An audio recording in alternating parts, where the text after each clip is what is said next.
Today, according to UNICEF, at least 2.6 billion people lack adequate sanitation, while 1.1 billion people live without clean drinking water, period. Water is the key component in all of our daily lives, no matter where we live. Not only for human use, but for energy, industry, agriculture, and livestock. Now, if you look at the Earth, you will notice that over 75% of our blue planet is water. The problem is, only 3% of that water is fresh water. Over 260 river basins are shared by 2 or more countries, and most of these rivers are without defined legal or institutional arrangements. Consider the Aral Sea, for example, located in Central Asia. The name Aral Sea is actually translated into Sea of Islands, referring to over 1,534 islands that once existed.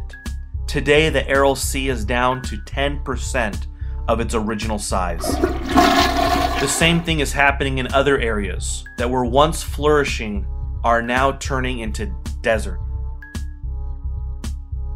A report titled "Avoiding Water Wars: Water Scarcity and Central Asia's Growing Importance for Stability in Afghanistan and Pakistan" was recently done by the Senate Foreign Relations Committee. In it, it focused on rising water tensions that could destabilize Central and South Asia. The implications of a water shortage has already caused aggravated demand for agriculture and power generation, according to the report. Water, without a doubt, is going to be a huge issue, along with oil, throughout this century. In the US, the world's largest body of fresh water, the Ogallala Aquifer, an underground lake that extends from the Colorado Rockies to South Dakota, going all the way down to the Texas Panhandle, with a range of 50 to 300 feet of depth. This water resource is what has made America's plains the breadbasket of the world. Unfortunately, like an oil well, this won't last forever. The Ogallala used to have an average depth of 240 feet. Today, its average depth is just 80 feet.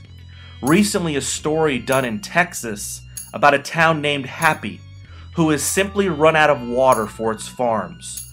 What once was a booming town that relied on the Ogallala Aquifer has now seen its depths of underground water fall between 0 to 50 feet. Many wells are completely dry, and farmers have been forced to hand over their land to the government's Conservation Reserve Program in exchange for grants. The U.S. Department of Agriculture recently stated, "The supply is going to run out and the plains will become uneconomical to farm." 60 years is what the U.S. Department of Agriculture gives it. This is a scary thought when you think about the way we have built cities, towns, and homes around something that is simply unsustainable.